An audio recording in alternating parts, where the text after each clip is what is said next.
महाराष्ट्रात, तेही मुंबईत एखाद्या मराठी भाषिकाला तू मराठी आहेस म्हणून जागा देणार नाही असं दुस्साहस कोणी करेल यावर विश्वास बसणार नाही. पण मती कोणाचीही कधीही माती खाऊ शकते आणि असं होऊ शकतं, किंबहुना असं झालंय हे मला तुम्हाला सांगायचंय. बुधवारी रात्री सोशल मीडियात एका मराठी तरुणीचा एक व्हिडिओ व्हायरल झाला.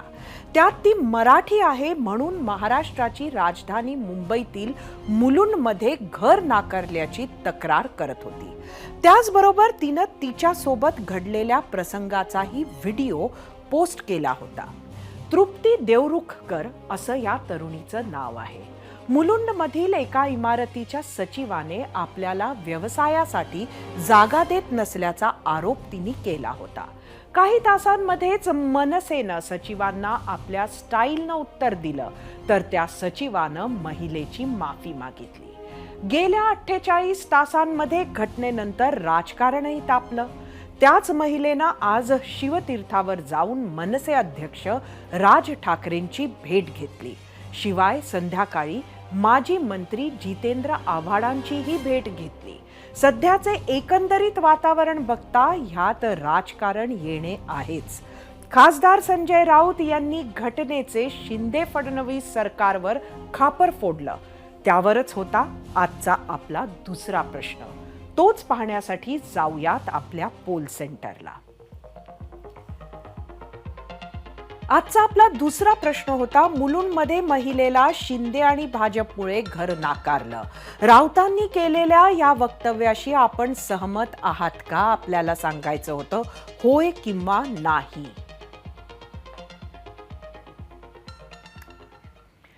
आता महाराष्ट्र काय प्रतिक्रिया देतोय ते आपण बघणारच आहोत. मात्र मुंबईतील मुलुंडमध्ये नेमकं काय घडलं, हा वाद कसा सुरू झाला, मराठी भाषिक म्हणूनच घर नाकारलं, आणि सगळ्यात महत्त्वाचं याच घटनेचा राजकीय अर्थ काय लागतो तेच जाणून घेण्यासाठी पाहुयात टीम 0 आवरचा स्पेशल रिपोर्ट.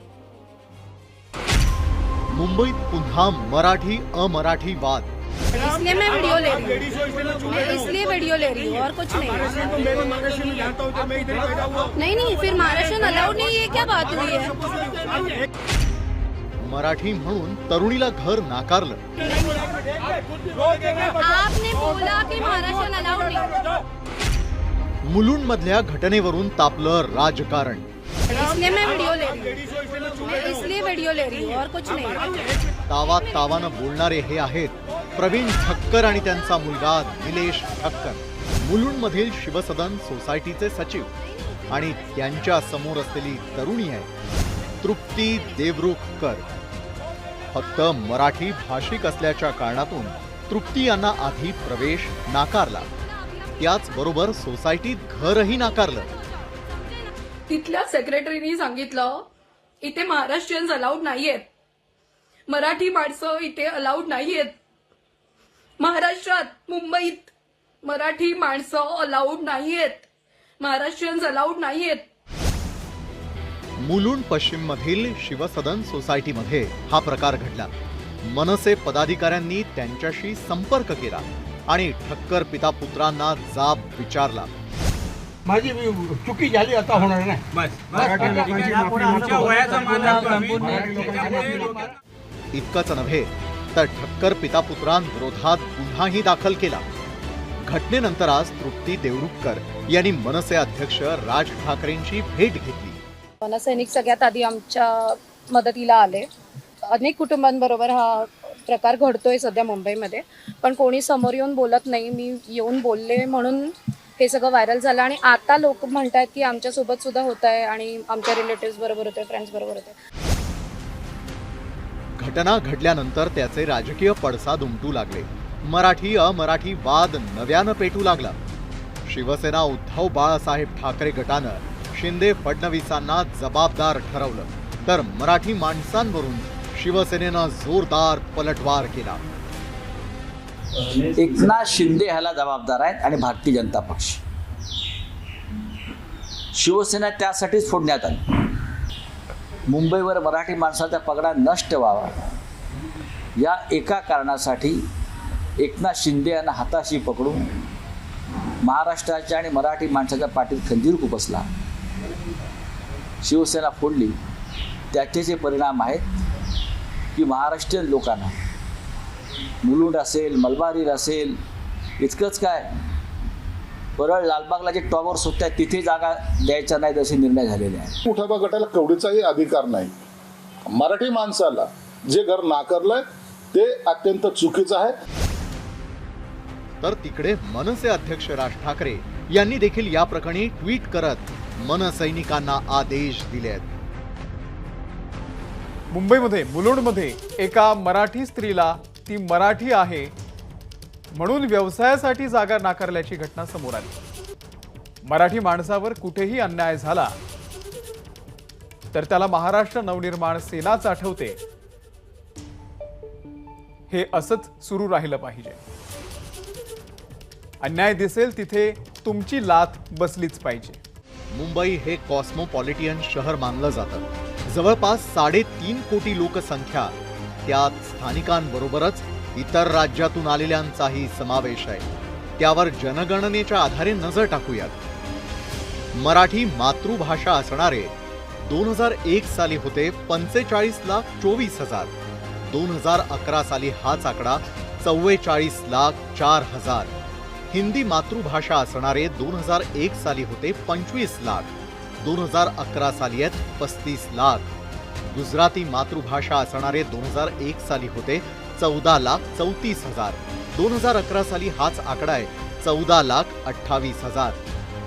आता एक नजर टाकूयात महाराष्ट्रातील स्थलांतरितांवर. महाराष्ट्रातून मुंबईत येणारे 1961 साली होते 41%. 2001 साली 37%. उत्तर भारतामधून मुंबईत येणाऱ्यांचा आकडा आहे 1961 साली 12%, तर 2001 साली 24%. त्यामुळे प्रांतिक आणि भाषिक विविधता प्रचंड मोठी आहे. त्यातून छोटे मोठे वादही झाले. मात्र फक्त मराठी म्हणून एखाद्या सोसायटीमध्ये प्रवेश नाही, राहण्यासाठी जागा मिळणार नाही, अशा घटना तुलनेनं कमी घडल्यात. जेव्हाही घडल्यात त्याचे राजकीय पडसाद उमटल्यात आणि आताही त्याच घटनांच्या यादीत नवी घटना जोडली गेली आहे. त्याचे काय काय पडसाद उमटतील हे लवकरच कळेल. अभिषेक मुठाळसह 0 अवर, एबीपी माझा.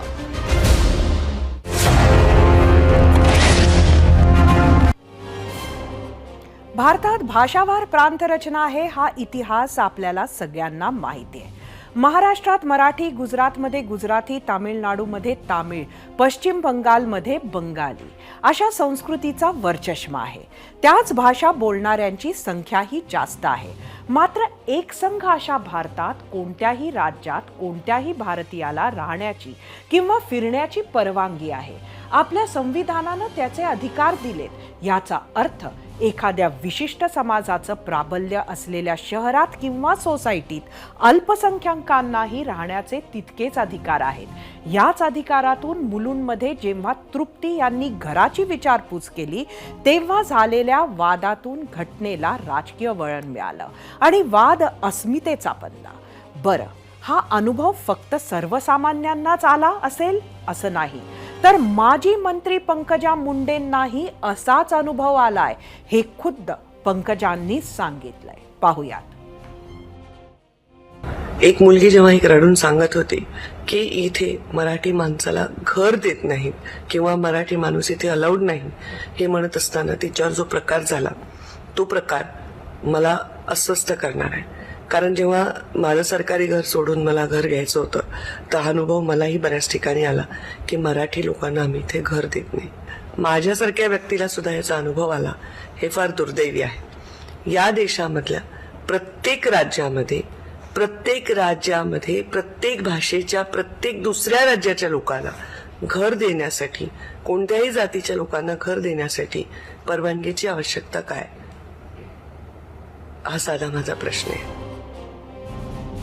खरं तर मुलुंड प्रकरणात घरमालकांचीही बाजू पुढे येणं गरजेचं होतं. जेव्हा हा व्हिडिओ व्हायरल झाला तेव्हा मात्र मराठी भाषिक असल्यानंच घर नाकारल्याचं स्पष्टपणे दिसत होतं. त्यावरून मुंबईत एका नव्या वादाची ठिणगी मात्र पडली आहे. कारण शिवसेना, ठाकरे गट, मनसे आक्रमक झालेत. त्यावरच होता आजचा आपला दुसरा प्रश्न. त्याच प्रश्नावर महाराष्ट्रानं काय प्रतिक्रिया दिल्यात त्या पाहूयात मीडिया सेंटरला. आजचा आपला प्रश्न होता, मुलुंडमध्ये महिलेला शिंदे आणि भाजपमुळे घर नाकारलं, राऊतांनी केलेल्या वक्तव्याशी आपण सहमत आहात का? फेसबुकवरून युनुस पानसरे, महाराष्ट्रातील सर्वांना ठरवून टार्गेट केलं जातंय, हे परप्रांतीय यांना यांची जागा दाखवावी लागेल. फेसबुकवरून संजय दळवी, मग गेली 25 वर्ष मुंबईत सत्ता कोणाची होती त्यावरही त्यांनी बोलावं. फेसबुकवर राजेश भोसले, राऊत साहेब म्हणतात म्हणजे नक्कीच खरं असेल, कारण बोलून चालून ते आहेत पत्रकार. फेसबुकवरून अनंत बोरसे, सत्ताकारण आणि अर्थकारण आले की मराठी माणूस बाजूला ठेवून सत्ताकारण आणि राजकारण करणारे आपलेच असतात. फेसबुकवरून निलेश परब, मराठी माणूस जातीपातीच्या राजकारणात सडलाय आणि स्वतःचं अस्तित्व विसरलाय. मुंबईत परप्रांतीय नगरसेवक, आमदार, खासदार निवडून आल्यामुळेच हे घडलं आहे. इंस्टाग्रामवरून नागेश ढेपे, या सर्व घटनेला सगळेच राजकीय पक्ष जबाबदार आहेत.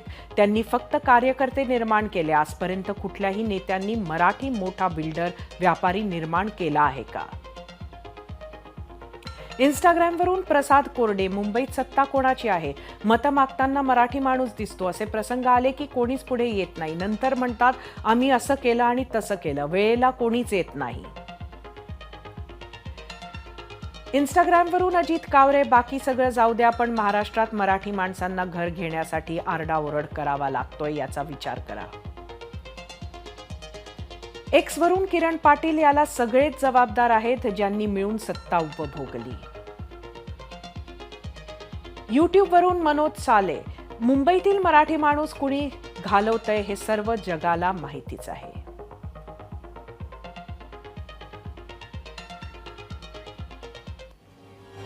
महाराष्ट्राच्या अशा प्रतिक्रिया काही पहिल्यांदाच उमटल्या असतील असं नाही. या आधीही महाराष्ट्रावर ही वेळ आलीच होती की फक्त मराठी भाषिक आहे किंवा एका विशिष्ट समाजाचा आहे म्हणून घरं नाकारली आहेत. घटना 1999 सालची. तालमा किवाडी कोऑपरेटिव्ह हाऊसिंग सोसायटीनं फक्त कंसारा सारस्वत ब्राह्मणांना घर देण्याचा निर्णय घेतला होता. पण कोर्टानं महाराष्ट्र कोऑपरेटिव्ह कायदा आणि ओपन मेंबरशिप प्रमाणे सोसायटीचा निर्णय अवैध असल्याचं म्हटलं. त्यानंतर 2000 सालीही चेंबूरमधील सेंट अँथनी कोऑपरेटिव्ह हाऊसिंग सोसायटीनं रोमन कॅथलिक समाजातील लोकांशिवाय कोणालाच घर देणार नाही अशी भूमिका घेतली. त्यावरही हायकोर्टानं जोरदार ताशेरे ओढले होते. पुढे 2016 आणि 2017 सालीही वसईमध्ये एका विशिष्ट समाजाचा असल्यानं घरं नाकारली होती. 9 ऑक्टोबर 2020 मराठीत बोलण्यास नकार देत मुंबईतील कुलाब्यातील एका सराफानं लेखिका शोभा देशपांडे यांना अपमानास्पद वागणूक देत दुकानातून हुसकावून लावलं होतं. तर 2021 साली मीरा रोडमध्ये मराठी असल्यानं घरं नाकारलं होतं. त्यावेळी अशा घटनांनी जोरदार प्रतिक्रिया उमटल्या होत्या. त्यामुळे आजच्या घटनेवर अशाच आक्रमक प्रतिक्रिया उमटल्या नसत्या तर नवल वाटलं असतं. महाराष्ट्रानं दिलेल्या आक्रमक प्रतिक्रियांनंतर आता वेळ झाली आहे आपला आजचा पोल पाहण्याची आणि त्यासाठी जाऊयात आपण आपल्या पोल सेंटरला. आजचा आपला प्रश्न परत एकदा सांगते तुम्हाला. मुलुंडमध्ये महिलेला शिंदे आणि भाजपमुळे घर नाकारलं, राऊतांनी केलेल्या वक्तव्याशी आपण सहमत आहात का? यूट्यूबवर आपल्याला 45,000 मतं. 77% लोकांनी होय म्हटलंय, 23% लोकांनी नाही म्हटलंय. एक्सवर 1,500 मतं. 65% लोकांनी होय म्हटलंय, 35% लोकांनी नाही म्हटलंय. इंस्टाग्रामवर 4,500 मतं. 62% लोकांनी होय म्हटलंय, 38% लोकांनी नाही म्हटलंय.